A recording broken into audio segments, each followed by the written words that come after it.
Morning Vlogmas, happy day 19. It is dark outside for some reason and we are not waking up. It's not happening. I don't know. So we've got coffee. We've got Croods 2, a new age on TV for the 4th time in a row so far in the last 12 hours. And yeah, I think you'll find us here for at least part of the day. So happy Saturday!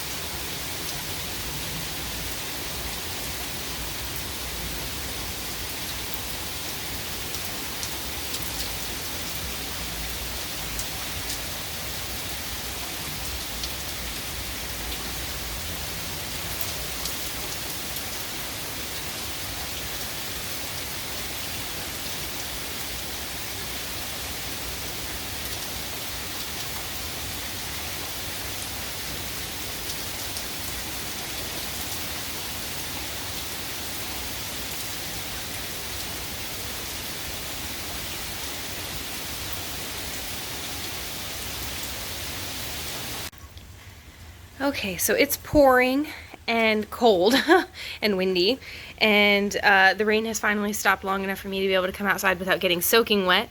So I'm going to do this on the bench here. Day 19 of the Sweet Sparrow Yarns Advent is called Sleeping In, which is pretty much a great summary of my day, because that's really all any of us want to do. And it has a another rose gold, come on. Okay, anyway, it has another rose gold stitch marker with a little rose gold bead on it. These, like I've said in several episodes before, those are my favorite stitch markers. I love how light they are. The Spooky Advent Calendar from Lamb Strings. This is the Ghost of Christmas Future.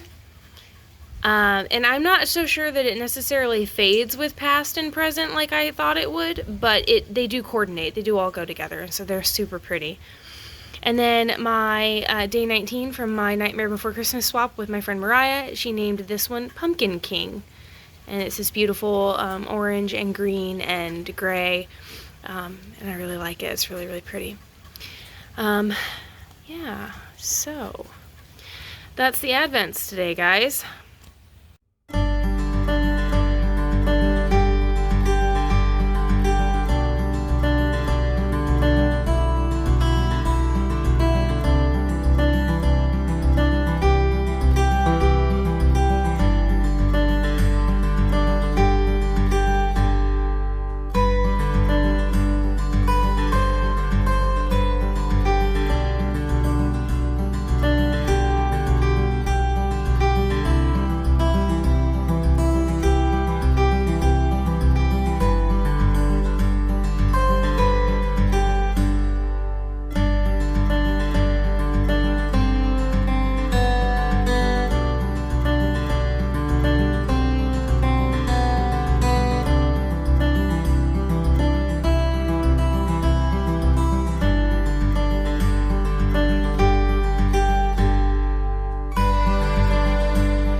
out for shits. Okay. So, my husband's outside working out with his brother because Hyro stopped by. I've mentioned before that whenever pandemic hit, obviously gym memberships, gyms closed, gym memberships were canceled. The guys went in together on a weight set for the garage. My brother-in-law comes over after work usually. He is working Saturdays right now until noon, so he popped by after work and they're outside catching up, I guess. They don't see very much of each other because of pandemic and us trying to stay distanced and stuff. So our garage is obviously big enough. Usually one of the guys will work weights and there's somebody out there just in case, but usually the one guy works weights, the other one is on the punching bag or floor or something like that. So anyway, they're doing their thing. My son is watching Croods 2 for the 11 billionth time because we rented that last night and you have 48 hours to watch it, and so my son has decreed that he's basically going to watch it on loop until it expires so that he can get as much out of it as he possibly can. It's a fun show. I watched it 1.5 times this morning already, and so I begged off and now I'm in my craft room. I am actually, when I'm talking to you on the sofa with the candle, I'm actually looking at this corner. And it makes a really, really beautiful filming space. It looks really pretty, but the lighting's a little weird. So like whenever you show things, you have to like actually tilt it toward the window, which is a little bit awkward, the way that the light comes in. So usually when I podcast right along this cabinet right here. And then this shelf is in the background. So now you know all about the lighting situation in my house. Oh, and I finished my Christmas socks. So these are Home for Christmas by Nomadic Yarns, and they're just shorties. I've talked about my recipe before. It's a spin off of a Rose City roller. I do 60 stitches on a size 0 because I'm a loose knitter. I do a mini heel flap and gusset. So basically what that means is that my heel flap just isn't as deep as a standard heel flap. I think I do 15 rounds or something since they're shorties. And then I use anatomical toes so that my socks have a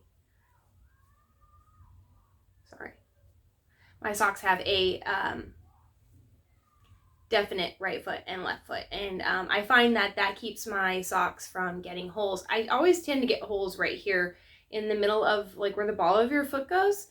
And I think that's because when I was younger, I broke a hip while I was in the service. And so my right leg is slightly shorter than my left. I have 3 screws on that side.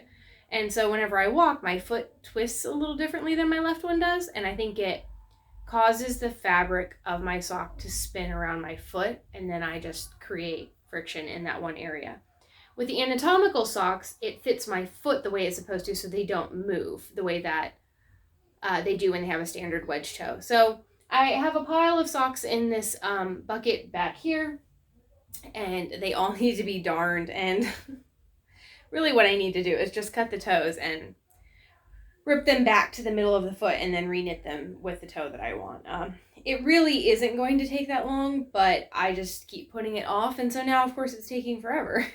What could probably take a day if I would just sit down and do it has taken a little over a year now.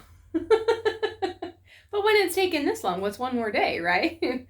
So anyway, that's happening. So I'm catching up on Vlogmases and podcasts. I'm actually watching Chevy Rell's Stuff podcast right now. I haven't watched Chevy in a long time, so I'm catching up with her for a little bit. And that's it. It's going to be a slow day, quiet day. Again, it is cold and windy, and it's been pouring all morning. It's finally taking a break, so we'll see what happens. We're all kind of stir crazy. I think we'll try to go out for a drive a little bit later or something if it clears out a little bit. For people who get 50 inches of rain every year, we get more rain than Seattle, you guys. Like, by a lot. I think Seattle's annual rainfall is in like the 35 or 37 range or something like that. And we're at 50 every year. And for people who get as much rain as we do, where it comes down as fast as it does, people in Houston panic when it rains, and driving is just super not safe, and there's a lot of us in the city, so I think everybody says that about the people that they live around. Like, you know, we get this weather and you'd think people could drive it. I'm pretty sure that that is a universal feeling when it comes to having weather in your area. So anyway, I am at about 8 inches on the body of my sweater. I blocked my yoke last night, and I didn't do a very good job because I was really afraid it would bleed. I tried to do it with an iron. I tried to seam it with an iron, and that is not effective. It's just too thick. That's not working at all. So I dunked it. But because I was afraid that it would bleed, I only did it for a few seconds. I basically just like tamped it down until it was wet, and then I pulled it out and I wrapped it in a towel really quick. And it didn't, I don't have any bleeding. I tried it. Let me back up. I got the bottom wet and I let it sit for a little bit. And there was no dye in the bath. And then I took a white towel and I wiped it. Like I took a white rag and I used it to squeegee out the water and like kind of rub on it and make sure that none of the dye was coming off. And it's very color fast. So then I said, okay. And I dunked the yolk really quick. And like I said, I didn't do it for very long. And it made a huge difference. It's not perfect. I will do it again. But I just wanted to make sure that I wasn't going to have any color issues. So you can see, well, the front's not too bad, actually. You can see some of my texture differences where I have to color or carry all of the colors behind or whatever. The back is a little bit worse because obviously I just laid it down and I wasn't focusing on trying to straighten that out. So I think that a good block, and I think all of that will come out and everything will be perfect. I am at 8 inches on the body, so I am done with my decreasing down for my waist shaping, and it's time to start increasing back out. I think that the body has a 14 or 15 inch length, so I'm halfway, and then I just have sleeves, and then I'll be done. So yeah, sweater is coming along, rocking along just fine. So we're at the 19th, right? I have, yeah, easy. I'm hoping to be done with it before Christmas. So we will see what happens on that front because I would like to have a Christmas Eve cast on.